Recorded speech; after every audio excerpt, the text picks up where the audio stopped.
Hello, আসসালামু আলাইকুম। আমি ডক্টর শহীদুজ্জামান শুভ। আমরা যখন মদ পান নিয়ে আলাপ করি তখন শুধু লিভার বা হার্টের চিন্তা করি, কিন্তু আমাদের দাঁত এবং মুখের যে ক্ষতিটা হয় সেই ক্ষতি নিয়ে আমরা কখনো চিন্তা করি না।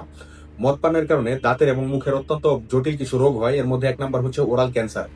সবচেয়ে ভয়াবহ তথ্য হচ্ছে যারা নিয়মিত মদ পান করেন তাদের মুখ, জিহ্বা এবং গলার ক্যান্সার এর ঝুঁকি বহুগুণে বেড়ে যায়। বিশেষ করে যদি মদ পানের সাথে ধূমপানের অভ্যাস থাকে, তবে এই ঝুঁকি 10 গুণ পর্যন্ত বেড়ে যেতে পারে।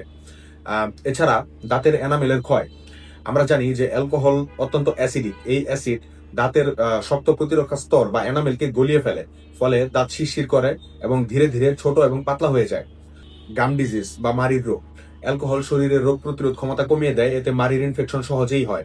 মাড়ি ফুলে যায়, রক্ত পড়ে এবং শেষ পর্যন্ত দাঁত ধরে রাখা যে হাড়, সেই হাড় ক্ষয়ে যায়, যাকে আমরা পেরিওডন্টাইটিস বলি, যা মদপায়ীদের মধ্যে খুবই সাধারণ একটা রোগ।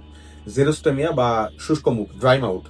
মদ পান লালা এবং স্যালাইভা উৎপাদন কমিয়ে দেয়। লালা না থাকলে মুখে ক্ষতিকর ব্যাকটেরিয়া দ্রুত বংশবিস্তার করে, যা প্রচন্ড দুর্গন্ধ এবং দাঁত ক্ষয়ের প্রধান কারণ হিসেবে দাঁড়ায়। লিউকোপ্লাকিয়া। অ্যালকোহলের সংস্পর্শে মুখের ভেতরে সাদা শক্ত প্যাচের মতো দেখা যায় বা দাগের মতো দেখা যায়, এটিকে আমরা লিউকোপ্লাকিয়া বলে থাকি। এটি অনেক সময় ক্যান্সারের পূর্ব লক্ষণ হিসেবে দেখা দেয়, এটাকে আমরা প্রি ক্যান্সারাস লেশন বলে থাকি। লক্ষণগুলো কিভাবে বুঝবেন? দাঁতে প্রচন্ড শিশিরানি বা ব্যথা, মাড়ি থেকে রক্ত পড়া, মাড়ি আলগা হয়ে যাওয়া, মুখে দীর্ঘস্থায়ী ঘা সহজে শুকায় না এবং মুখের ভেতরে সাদা বা লালচে দাগ, জিহ্বা বা গালের ভেতরে ফোলা ফোলা ভাব। এগুলো হচ্ছে, আপনি যদি মদ পান করে থাকেন এবং আপনার যদি এই সিমটম গুলো দেখা দেয়, তাহলে আপনি বুঝতে পারবেন যে আপনার প্রবলেম হয়েছে।